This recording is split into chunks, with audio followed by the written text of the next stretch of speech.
I know that you all are all sick of me talking about this. Yes, let the record state. Moving on to laugh. It's literally The way I called you out last week, I live. when I was like, you. Our first section of the evening is going to be live. And we're going to start with JW, who brought in the topic extremely long YouTube videos on niche topics. This is what he was living for in 2024. Let's go there. Let's go there. Have you ever wanted to waste 7 hours? That is a work day. Yes. Bed rot is in. Yeah. So everyone knows I'm a pop culture nerd, but in the way of something that's completed, and now I want the retrospective. I want the what happened, give me all the finer points. I love watching these YouTube docs about shows that I truly never watched, but now feel like I did, basically, and also have behind-the-scenes info. And essentially, YouTube creators realized, rightfully, that it was better for their careers compared to Reels, TikTok, etc., to just go long-form content. Yeah. Everything else was getting shorter. YouTubers decided, let's go longer. And these are usually extremely well edited, scripted research, B-roll images, like all this stuff. And I love that YouTube has just become a place that if you type in show you like, toy brand you enjoy, fashion designer you're impressed with, and then retrospective or summary or any other word, someone's done it. Yeah. And if someone's not done it yet, it's coming soon. Wow. And then you'll start getting served them on things that you didn't even ask for, but the algorithm knows you like really long videos. I'm 4 hours into a retrospective on the Castlevania video game series. Haven't played a one. Found it all fascinating. Wow. I love them. They're the perfect thing to have on just when I'm like decompressing for an hour at the end of the day, because you don't need full attention because there's a decent amount of repetition. And I love them. And I love that I feel like I'm supporting probably not an individual, probably a small team, but yeah. There is an incredible one done by, it's a guy called Defunct Land. Yes. And so I love Defunct Land. It's theme parks. He does a deep dive into the music sting from the Disney Channel in the 1990s when they had like the wand. Oh, wow. I know what you're talking about. And I know what he you're literally talking was about. like, that's it. And Yep. like, he literally was like, who wrote this? And it goes so deep into trying to find who wrote these 4 notes. And then it gets really meta as well into him being like, does it matter? Is this art? Am I a YouTuber or am I a documentary maker? Like, how does the world view what I make? What's that? I especially love the ones on Lost Media. There Yeah. was famously for a long time, I'm a huge Sailor Moon fan, and there was an American version of a pilot that no one ever found. There was only footage of it from some toy fair, like a video of a video. And The Ring. there's someone basically, and just Usagi coming out with the pigtails in front of her. And someone, I wish I remembered their name, but someone on YouTube did the work to start contacting, and she found it and has a whole documentary on her process of finding this lost media, and now it just exists. Wow. Yep. And it's like in pretty good quality, in full, online, and I'm like, you brought something back from the dead. Wow. That's fascinating to me. So it's interesting that you say this about you have this conversation about like the long form versus the short form. Mm-hmm. You know, producing TV, I am finding that we're having a lot of conversations lately about how like everything's on TikTok now. These creators are just like the short form is the way to go, but then like there is kind of an occasion for everything, right? Because like it was a TikTok video that I saw about time travel that brought me to YouTube, that got me hooked on you may have heard of the Y Files, but like I'm obsessed with the Y Files. Sure. And it's like, you know, and then like he has videos, a small team, of like, you know, 15-minute videos or like up to like 45 minutes, and it's like it depends what mood I'm in. And I'm just like, you know what? I have the time and the availability to watch the 15-minute version here, and then or video of this, and then that's as much as I can do. But then later, I might have an hour, and I'm going all in. Exactly. And I also think it's disingenuous when people say that short form's the only way that people consume things anymore, because Twitch said, screw that. Correct. Yeah. Because people will watch a Let's Player for hours, and it's 100%. not even necessarily good. It's not entertaining, that's for sure. People just want to be able to connect on something. Mhm. And on that, there's live chat. They're sometimes talking to the host, talking to the Let's Player, talking to the streamer. And I feel like I've caught a couple of my longer form things during the YouTube premiere when there's a live chat as it's playing, and it's fun. I'm not someone who types it in, but I'm a lurker, you know, and it's fun to see people's opinions. Have you ever seen one of these? Because I have so many to recommend. I'm gonna take some recommendations. There was a earlier in the summer, I kind of was like done with all of the other like streaming platforms. It was like, I've watched everything that I want to watch. I have nothing to watch. And one of my friends recommended like old crime, like unsolved crimes from like the 30s and 40s. Oh. YouTube, and so I went down that YouTube rabbit, and there was like this really interesting reporter who was going to report something on the JFK assassination, and like it was a female reporter, and she ended up like disappearing, and then was found again, and then disappeared, and then was found dead. Like it was like a long form murder mystery series. Yeah. And it was all just like random, not, I wouldn't say like wonderfully produced, but just very much like, here's a story, here's some information, and here's like some old pictures of these like old people that are involved. It's all fascinating. I agree that like short form entertainment is just like it's not interesting to me, because it doesn't satiate like longer form does. It just makes me interested to watch more of it. Yeah. Like, I do get that people, like, you do it for your podcast. Yeah. Like, I've done it for mine. Short clips can make people, like, kind of like you mentioned, like, oh, sometimes I'm in the mood for that. And I'm like, oh, this is funny. And this person's got their YouTube link. Let's see their, like, quote, real stuff. Mm-hmm. You know? So I get it from that, like, That's the thing. It's like commercially kind of with place. podcasts, that's the short form social media content should be the hook to get you into the longer form content. Yeah. But it's like, yeah, I listen to 3-hour long podcasts. Yeah. Like without blinking. Yeah. It's kind of how I'm like, I don't, I like movies like anybody else, of course, but like, I don't want to sit there for 2 hours, or now 3 because they're getting crazy. 4 plus previews plus commercials. Well, I will, And that binge is part an one. entire season. That is part one. And that's just part one. I will binge an entire season of something. Oh, yeah. Oh yeah. Down. Down. House down boots. Boots. Let's make a social media moment for Chris. I can't believe you said that. Trailer. Put it on the trailer. Speaking of not being able to believe he said that, Martin, what did you live for this year? The answer you gave us was Witchtok. I love Witchtok. I cannot wait to see Witchtok. that film of Okay. you not remembering what you sent in. The horror. But because I am clairvoyant, Yes. Yes. a bruja, Oh, I actually knew, but I was giving you the space. but you can't. You But don't I want to give that can't. away. No. No, so Witchtok has really it's been a staple of my year. Okay, I didn't. It's not really about witches per se, but it's the mediums, it's the psychics, it's the astrology, it's all of that. I'm so fascinated by it. But what really hooked me in was the election cycle.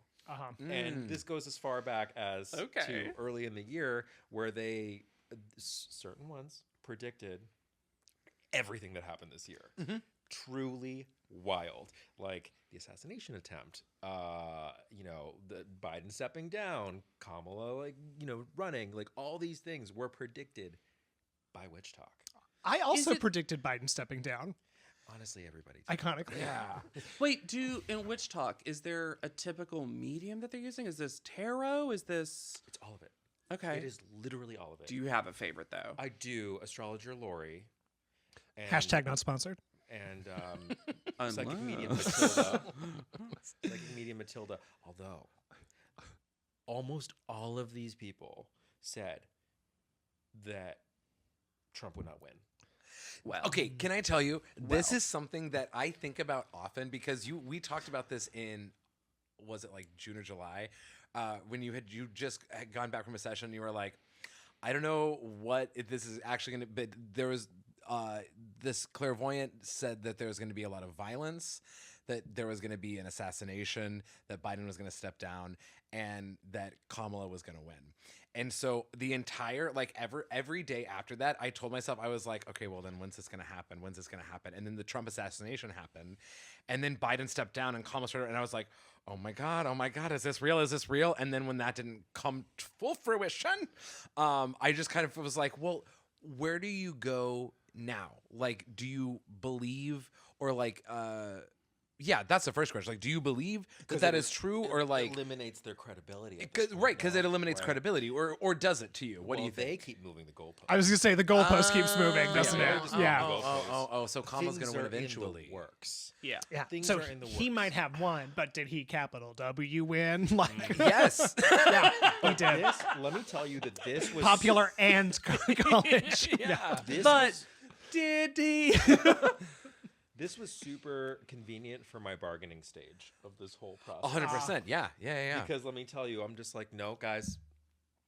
They're saying that something's gonna happen. Something's gonna happen. In the back of my mind, I'm like, nothing's gonna happen. But then, nope. Witchtok says something's gonna happen. So it gave me a little bit of hope. And I saw one of those, somebody reposted one of it's again, it was the Blue Anon video where somebody was like, AOC said things are in, it's like there was a clip of AOC saying like, we're examining every option. They're like, you heard AOC say it. They're examining every option. Some shit's about to go down. Shit, as of this recording, has not gone down. No shit. Has gone down. Or Would love to see going down. Would love to. What would that even look like? We're still up. It feels like. or the emails from the Harris campaign. I love asking the for money. idea that Witchtok and polling basically ended up being the same thing. They were kind of the same thing. You They tell me the absolutely difference. were. Nate Silver, is that his name? Witch. Which Witch, burn her. I think people would agree with you. So yeah, no. Where do I go from here? It's not good for me personally because if I were to believe, But it's partly my- entertainment, Oh, right? It's 100% entertainment. Okay, yeah. But if I were to look at my chart and think about the things that I'm looking forward to in the next year, if they got that wrong, I'm doomed. I'm doomed. Well, Alone, broke, but look at it. no friends, Not no on- sleep, Not on fire. bus, club, another club. But look at it this way too. They got 8 out of 10 right. So Yeah. That's a good success rate. Yeah. It's a good success Well, rate. some of them are in hiding right now. They moved the goalpost and they're like, but this is too toxic. Yeah. Time to take a break. Oh. we're not with us though. We're gonna move straight on to John's live for the year All right, 2024. all right. This year, I've been living for two things. John remembers his. Yes. The first one is just my iconic status of not being on social media. I know that you all are all sick of me talking about this. Yes. Let the record state. Moving I on know. to laugh. It's literally The way I called you out last week. I live. When I was like, you act now like you were never on it. And you sent me back a voicemail that was like, I officially was never on any social media, and how dare you act like I was. You can't find me anywhere. I've never been. I don't even know what an Instagram is.